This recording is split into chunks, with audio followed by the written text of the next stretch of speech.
Okay mga ka-office, ground zero. Nandito tayo ngayon sa spot. Pangatlong attempt ko ito, nababalik dito. Welcome to my office. Pangatlong balik ko na sa Malibig-Libig Falls. Sa lugar na yan, sa Patakan, mga ka-office talaga hindi ko kayang punta doon. Tumuwi daw, kaya lang pinagpad na ako dito. Hindi ako makakampay na maayos dahil may cargo. Yung pweba na yun, nahulihan ko na yun, 2023. Hulihan ko na 5 kilo.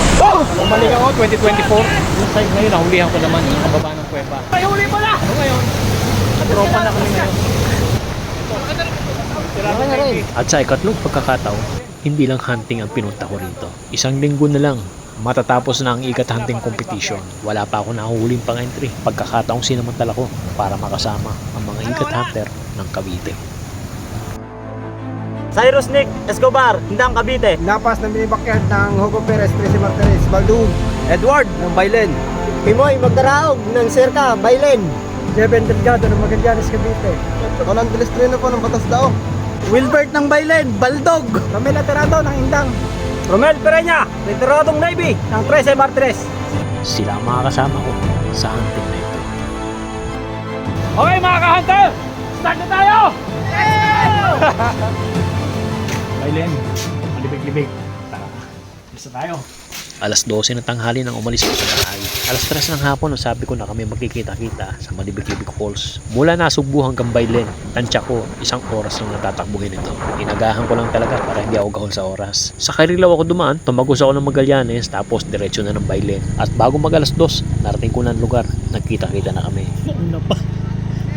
Surprise! Si Romel Aterado lang talaga ng Indang Cavite ang nagkumit sa akin na sasama. Pero alam ko, hindi lang siya. Maraming mahusay na hunter sa Cavite na makikisa sa sunny puwersang ito. At dahil excited ang lahat, wala na kami sinayin ng oras. Lumusong na agad kami.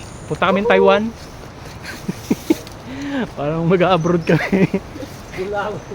Yan gagawin kasi namin, nagkasundo kami. Bago kami lumusong, tinanong ko sila kung anong plano. Pag lumusong ba dito, wala nang akyatan. Pag uwi na lang, mas pabor pagka ganun para menos sa ahon lusong. O yan ang plano namin dahil mahirap ang daan. Matarik, mahirap lumusong, at mahirap din umahon. At habang kami naglalakad papunta ng talon, may mga kasama pala na nag-aabang din. Unti-unti, talagang naramdaman ko, hindi ako pinabayaan ng Cavite. Ilang minuto pa ng paglalakad, narating na namin ang spot. Nasorpresa ulit ako dahil may naghihintay na pala sa atin kanina pa. At bago sumapit ang alas 5, may hahabol pa raw. Tsak na masaya ito. Sinimulan na agad ng mga kasama paghahanda ng kanilang mga kawil. As expected, ang pamain namin, kiwit. Pero may sorpresa pala si Jeven. May dalang tilapia. Okay, dala ni Jeven. Very nice. Good. At para masimulan na ang pagdalatag ng mga kawil, ito ang gagawin namin. Spot na yan, bahala kayo, diskarte ninyo. Ako, diskarte ako. Diskarte din kayo. Wala tayong kahit sabihin mo katabi yung kawil mo, katabi ko, walang problema. Pagalingan ng kamay ito, di swertihan na lang ito. O yan ang diskarte na gagawin namin. At bago kami maglatag, binilang muna namin kung ilan yung kawil na dala ng bawat isa. O huwag kayong masorpresa ha, mahigit 100. Hindi ko alam kung paano namin pagkakasyahin ito. Sigurado ito magkakasabitan, maglalambiran, pero walang kwenta yon. Ang mahalaga sa amin, maiahon namin yung naikikwentong igat dito. Kahit isa lang, kahit sino makahuli, bibigyan natin ng magandang laban ng mga kalahok sa Lord of the Eel. Ikat hunting competition sa buong Pilipinas. Marami kami dito. Paswertihan na lang ito. At habang abala ang mga hunters natin sa paglalatag ng kanilang mga kawil. Hindi, Bailen din ako, Bailen. Ayun. May humabol pa at kakaibang dalang pain ito. Ulalo, isa sa mga pinakamabisang pamain. Nakukuha sa mga bulok na puno ng nyog o kaya puno ng saging o mga kahoy. Meron din silang palaka. Halo-halo na talaga ito. Alas 6:30, tapos na ang lahat maglagay ng mga kawil. Oras na ng kainan. Hindi ko akalain, pinaghanda pa pala kami ni Idol Romel Pereña, ang retiradong Navy. Isang napakasarap na sinigang para sa aming hapunan. Fast forward na tayo. Noong gabing yon, alanganin pala kami matulog doon sa baba dahil wala mapwestuhan. Kaya nagpack up kami at tumahon at doon na kami sa taas nagpalipas ng gabi. At kinaumagahan, eto na, mamamandaw na kami. Mga ka-office, sisintensyahan na natin yung kawil natin. At bago kami lumusong, may isang welcome development ulit. May napanood pa tayo doon sa nag-FB live. Sino po ang may pinakamalaking huli bukas sa Sanib Puwersa? Magbibigay po ako ng pamasko. Pero makakahuli ng monster, may maagang pamasko. Magandang balita yan, kaya lalong ginanahan. O mga ka-office, Ipaliwanag ko lang sa inyo kung anong diskarte yung ginawa namin sa layo. Palagay ko mahigit 100. Tabi-tabi yan, dikit-dikit. Mula doon sa gilid hanggang sa gitna may mga kitang din. 3 kitang ito, paegis-egis na lahat.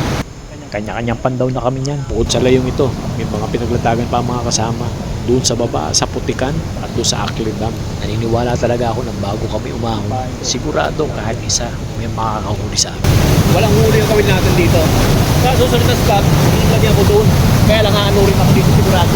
At matapos namin mapandaw lahat ng kawil, isang di pangkaraniwang bagay ang nangyari. Hindi namin talaga inaasahan. Sorry mga ka-office. Bokya. Inahon ko na. Sumabit pa yung isang kawil. Wala naman yata ang huli. Sa dami namin naglagay dito, kahit isa walang nakahuli. Pero meron pa tayo doon sa baba, yung mga kasama natin naglagay doon. Sana may mahuli. Yung mga kasama natin, mamandaw pa sila. May nahuli? Kahit isa? Lahod. Hindi pa yung lahod. Ito, sayang. Ito yung pagkakataon na ngayon lang nangyari sa buhay ko ito bilang isang manghuli ng umiga, bilang isang hunter. First time nangyari sa akin ito. Napakaraming kawil, daan-daan siguro ang napalagay sa ilog. Kahit isa, walang huli. Pinagtatawa lang tayo ng tropa. Wala! Zero kami! Kahit lang! Bawi sa susunod! Mindanao! Bones Rene! Makakatulog ka na ng mahimbing. And that's all for today's video. Maraming salamat sa inyong panonood. Hanggang dito na lang. And God bless. Welcome to my office. Wala kaming huli. Idol, walang mahuli. Huli namin!